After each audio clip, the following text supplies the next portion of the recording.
मैं जानता हूं आपका रिजल्ट आपने अनसक्सेसफुल देखा है, उसके बाद आप काफी निराश हैं, हताश हैं, मन परेशान है, मन खुद को मना रहा है कि भैया वही बुक्स पुराने उठाने हैं, मेहनत तो बहुत की थी, फिर भी क्या कमी रह गई, हम हार मान गए।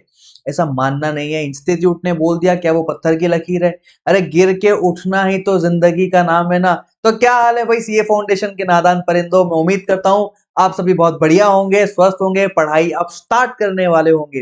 देखो मेरे चेहरे पे स्माइल है, हो गया जो होना था, अब तो ठीक है यार।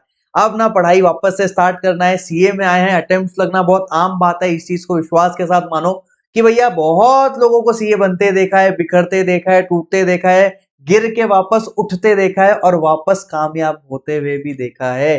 तो भैया तुम भी कामयाब कामयाब तो होगे ही होगे, हम सब हैं किस लिए? आप लोगों को कामयाब कराने के लिए, राइट? तो भाई चलो स्टार्ट करते हैं, बाउंस बैक स्ट्रैटेजी की तरफ बढ़ते हैं। क्या ऐसा स्ट्रैटेजी रखें सर, कैसे पढ़ाई करें कि सितंबर हमारा निकल जाए, कम से कम मई नहीं हो पाया अभी हमारा फर्स्ट सेकंड थर्ड फोर्थ जो भी अटेम्प्ट था सबके लिए ये वीडियो रेलेवेंट है। फर्स्ट अटेम्प्ट है तो आप अनसक्सेसफुल अभी हुए नहीं हो, आप अपना 90 डेज 60 डेज जो स्ट्रैटेजी फॉलो कर रहे हो वो करो। ये वीडियो आपके लिए नहीं है, जिन्होंने अभी कामयाबी नहीं देखी है उनको कामयाब करवाना है सितंबर अटेम्प्ट में, राइट? तो चलो बाउंस बैक स्ट्रैटेजी एक बार समझते हैं कि कैसे बाउंस बैक करेंगे। बाउंस बैक के लिए सबसे इंपॉर्टेंट मैं समझता हूं कि एक बार देख लेते हैं डेट्स कितने बचे हुए हमारे पास। 7 तारीख का दिन आज है, आज का दिन तो गया, आज का दिन तो गयो। जुलाई में हमारे पास 24 दिन बचे हैं, अगस्त में हमारे पास 31 दिन बचे हैं, सितंबर में हमारे पास 15 दिन बचे हैं। 16 तारीख से आप लोगों का एग्जाम है। कुल मिला के आज से 70 दिन का टाइम आपके पास बचा है। शाहरुख खान याद है ना चक दे मूवी का? ये 70 मिनट आपसे कोई छीन नहीं सकता, बस वैसा ही परफॉर्म करना है ये 70 डेज में, और फिर मैं देखता हूं तुमको सितंबर में पास होने से कौन रोकता है। चलो तो सितंबर में देखो 70 दिन में मैं कहता हूं कि 4 दिन तो तुम्हारे जो है ना नॉर्मल लॉस के हैं, कि तबीयत खराब हो गई, कोई मेडिकल इमरजेंसी, घर में कुछ हो गया, कुछ भी हो सकता है। 4 दिन नॉर्मल लॉस, 2 दिन तुम्हारा अकाउंट्स को तुम दोगे ही दोगे। 13 और 14 तारीख, सॉरी 14 और 15 तारीख तुम अकाउंट्स पढ़ोगे क्योंकि 16 को तुम्हारा अकाउंट्स का एग्जाम है।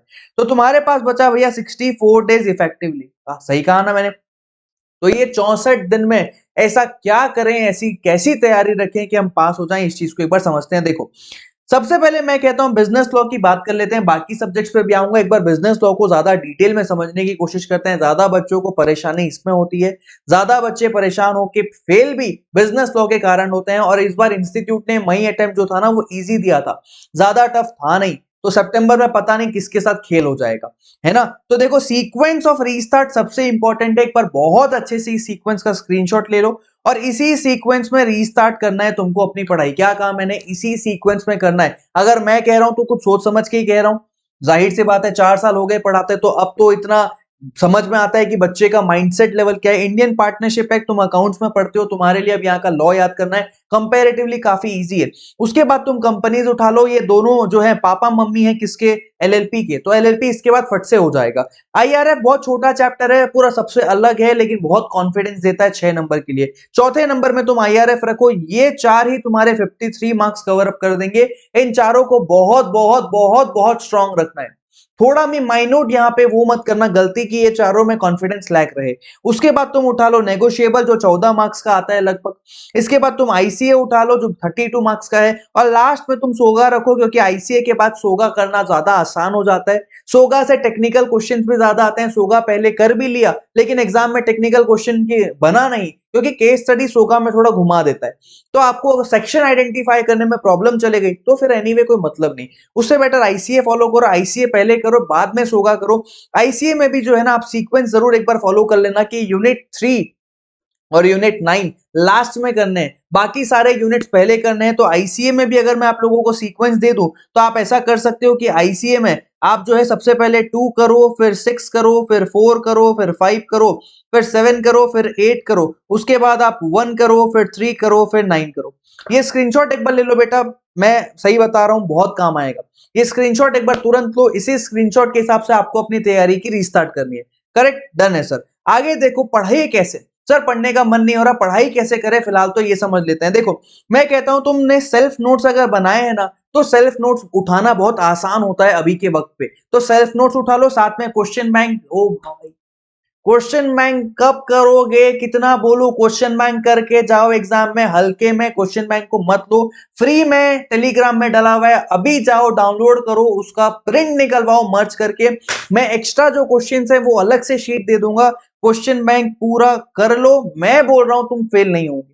मेरी बात पे विश्वास रखना, इस वीडियो को निकालना, कट करना, वायरल कर देना कि सर ने बोला था क्वेश्चन बैंक करके जाओ फेल नहीं होगे, और मैं फेल हो गया। समझ आ रही है कि मेरी बात? क्वेश्चन बैंक अकेला काफी है कि आपको 40 आराम से दिलवा देगा। डायरेक्ट क्वेश्चन ज्यादातर उसी में से आते हैं, केस स्टडीज जो नए आते हैं ना, उसमें से भी हम मान के चलते हैं कि जितने केस स्टडीज आते हैं उसमें से लगभग 70-60% ना क्वेश्चन बैंक में मैच हो जाते हैं। समझ रहे हो क्या मेरी बात में? क्वेश्चन बैंक बहुत पावरफुल है, इस बार ये गलती मत करना। सेल्फ नोट्स है तो उससे प्रिपेयर करो, फ्री फास्टैग तुम्हारे लिए डला हुआ है, जाके प्लेलिस्ट चेक करो और प्लेलिस्ट से फ्री फास्टैग देखना स्टार्ट करो, क्योंकि अभी अभी तुम थोड़ा सा मेंटली अनस्टेबल हो, तो तुम्हारे लिए बहुत आसान नहीं होगा कि जो पढ़ा था दोबारा एज इट इज उठा लेना। तो बेटर है कि एक बार सुन लो मुझसे और उसके साथ साथ पढ़ो, या फिर आप जो है ना अपना सेल्फ नोट यूज कर लो। मैं पेड फास्टैग भी लाने वाला हूं, उसका बैच का अनाउंसमेंट आपको 1-2 दिन में मिल जाएगा। जिन बच्चों को मुझसे बहुत ज्यादा हेल्प चाहिए कि भैया दोबारा सारी चीजें करनी है, पेड फास्टैग जो रहेगा उसकी डिटेल्स मैं शेयर करूंगा, बहुत हेल्पफुल होने वाला है आप लोग के लिए वो। एनीवे बिजनेस लॉ की बात कर रहा हूं।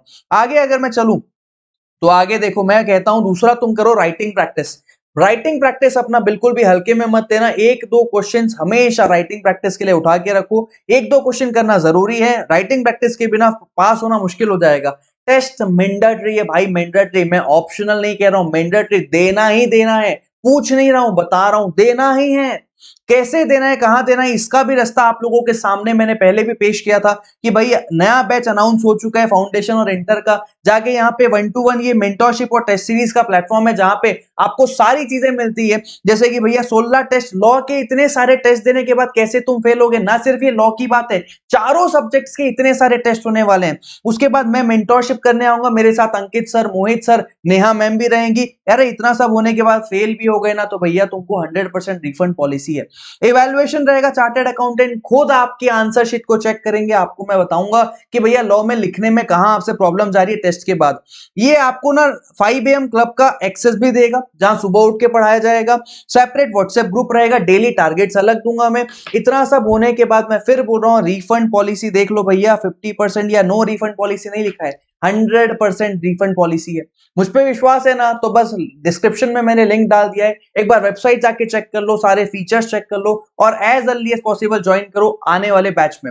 बैच ऑलरेडी बन चुका है, जितना लेट करोगे उतना तुम्हारा नुकसान होगा, जल्दी ज्वाइन करोगे, टेस्ट के डेट्स अनाउंस हो चुके हैं, तुमको बहुत हेल्प हो जाएगी उससे। अच्छा सर, समझ में आ गया। उसके बाद देखो, मैं बोलता हूं कि रिविजन बहुत इंपॉर्टेंट है, जब तक रिवीजन नहीं होगा पास नहीं हो सकते। डिपेंड करता है यार, हर सब्जेक्ट में, हर चैप्टर में तुमको कितना कॉन्फिडेंस है उस चैप्टर के ऊपर। फॉर एन एग्जांपल, अगर तुमको आईआरएफ में बहुत ताबड़तोड़ कॉन्फिडेंस है, मत करो रिवाइज इतना ज्यादा, लेकिन जहां तुमको पता है कि ये चैप्टर में, ये पोर्शन में मुझे रिवीजन की जरूरत है, वहां करना पड़ेगा। तुमसे गलती ये होती है कि तुम्हारा जो वीक पोर्शन है तुम उसको छोड़ते हो, जो स्ट्रॉन्ग पोर्शन है उसको बार बार करते हो। समझ आ रहा है क्या? वो चीज इस बार नहीं करना, रिवीजन करना है बहुत बार, और वो भी वो चीज को जो चीज तुमको नहीं आता, जो चीज तुमसे नहीं बनता, पहले उसका गला दबाओ।